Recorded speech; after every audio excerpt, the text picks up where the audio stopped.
ભારતીય આશ્રમ વિવાદમાં કીર્તિ પટેલની એન્ટ્રી થતા જ આ વિવાદમાં નવો વળાંક આવ્યો। કીર્તિ પટેલ એક બાદ એક નવા ધડાકાઓ કરી રહી છે। ત્યારે વિવાદિત અને સોશિયલ મીડિયા સ્ટાર કીર્તિ પટેલ પર કેટલા કેસો થયેલા છે, તે કેમ અવારનવાર ચર્ચાઓમાં રહે છે, તે પછી ખુલ્લેઆમ ધમકી આપવાની હોય કે પછી જાહેરમાં અપશબ્દો બોલવાના હોય, ત્યારે જાણીએ કે કીર્તિ પટેલ અત્યાર સુધી કેટલી વાર વિવાદોમાં આવ્યા છે। લાખો ફોલોઅર્સ ધરાવતી આ ગુજરાતી કીર્તિ પટેલ આખરે છે કોણ? નમસ્કાર, હું અમરીન અને તમે જોઈ રહ્યા છો નિર્ભય ન્યૂઝ। પહેલા તો નજર કરીએ કે કીર્તિ પટેલ કેટલી વાર વિવાદોમાં સપડાયા। ક્ષત્રિય સમાજનું આંદોલન જ્યારે ચાલતું હતું ત્યારે પણ કીર્તિ પટેલ વિવાદોમાં આવ્યા। ભાજપ નેતા ભૂપત ભાયણી જ્યારે વિવાદોમાં આવ્યા ત્યારે પણ કીર્તિ પટેલે તેમના પર ટિપ્પણી કરી, ત્યારે પણ વિવાદોમાં આવ્યા। બીજી વખત સુરતમાં તેમના પર ખંડણી માંગવાની ફરિયાદ થઈ, તે બાદ વસ્ત્રાપુર પોલીસ સ્ટેશનમાં તેમની ધરપકડ કરવામાં આવી। સોશિયલ મીડિયામાં અશ્લીલ લખાણ લખવા બદલ અને ધમકી આપવા બદલ પણ તેમના પર ફરિયાદ થઈ। તે પછી ટેમ્પો ડ્રાઈવરને જાહેરમાં ગાળાગાળી પણ તેમણે કરી હતી, ત્યારે પણ કીર્તિ પટેલ ખૂબ જ વિવાદોમાં રહી। સેટેલાઇટ વિસ્તારમાં થયેલી બબાલમાં મહિલાને સમાધાન કરવાનું વારંવાર કહેવામાં આવતા પણ તેમના પર ફરિયાદ થઈ હતી।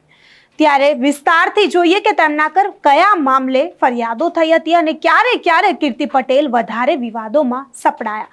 જો તેની વાત કરવામાં આવે તો ક્ષત્રિય સમાજના આંદોલન સમયે આંદોલનના પ્રણેતા પદ્મિની બાની તેમણે મજાક ઉડાડી હતી અને તેમણે પદ્મિની બાને ચીમકી પણ આપી હતી કે તે તેમને ઉઘાડા પાડશે। અહીં પણ તેમણે સોશિયલ મીડિયામાં વિડીયો પોસ્ટ કર્યો હતો અને ખુલ્લેઆમ પદ્મિની બાની એક્ટિંગ કરી તેમને ચીમકી આપી હતી કે તે પદ્મિની બાને ઉઘાડા પાડશે। ત્યારે કીર્તિ પટેલ ખૂબ જ વિવાદોમાં રહ્યા। ક્ષત્રિય સમાજના લોકોએ કીર્તિ પટેલને ટ્રોલ કર્યા અને અપશબ્દો પણ કહ્યા હતા। અરે પડી ગયું આ તો મારો સમાજ છે ને, એટલા માથે ઓઢવું પડે, બાકી લીલા લેર જ છે ઓ। હે બે સાચું ને, આવી સીન લગાવો તો તમે આમ કરીને પછી આમ કરીને પછી ઓઢ લેવાનું હે બે। પણ તમારા કેટલા રૂપ છે ને, આવીને પૂછો મને કહો, આ કઈ મૂવી જોડું છે? આ તો તમારું નાટક હતું।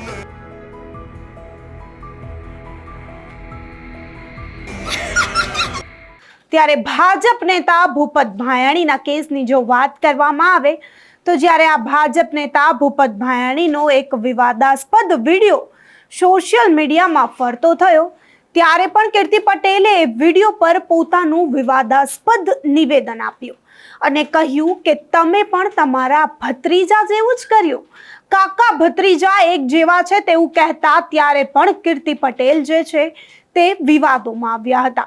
તેમણે તે વિડીયો બનાવ્યો અને સોશિયલ મીડિયામાં શેર કર્યો હતો, ત્યારે કીર્તિ પટેલ વિવાદોમાં રહી ખૂબ જ ચર્ચાઓમાં રહ્યા હતા। ફરી એકવાર જો વાત કરવામાં આવે તો હમણાં થોડા દિવસો પહેલા સુરતમાં ટિકટોક સ્ટાર કીર્તિ પટેલ સામે ફરી પોલીસ ફરિયાદ। સુરતના બિલ્ડરને ડરાવી ધમકાવીને 2 કરોડની ખંડણી માંગવાનો પ્રયાસ કરવામાં આવ્યો હતો। આવા અનેક વિવાદાસ્પદ નિવેદનો આપવાને લઈને, ખુલ્લેઆમ બેફામ બોલવાને લઈને, અપશબ્દો બોલવાને લઈને, સોશિયલ મીડિયામાં વિડીયો બનાવી લોકોને ધમકાવવાને લઈને કીર્તિ પટેલ અવારનવાર ચર્ચાઓમાં રહે છે। શરૂઆતમાં માત્ર કોમેડી વિડીયો બનાવતી કીર્તિ પટેલ હવે વધારેના વધારે વિવાદોથી ઘેરાયેલી રહે છે। એની માને ડાયલોગથી ફેમસ કીર્તિ પટેલને ટ્રોલરો ટ્રોલ કરવાનો કોઈ મોકો મૂકતા નથી। અગાઉ પણ હાથી અને ઘુવડવાળા મુદ્દાને લઈને વિડીયો બનાવ્યા હતા અને જેમના કારણે ઘણા વિવાદોમાં કીર્તિ પટેલ રહી હતી। જો વાત કરવામાં આવે તેમની સોશિયલ મીડિયામાં ફેન ફોલોઈંગની તો ટિકટોક સ્ટાર કીર્તિ પટેલ આજકાલ ભારે ચર્ચાઓમાં રહે છે।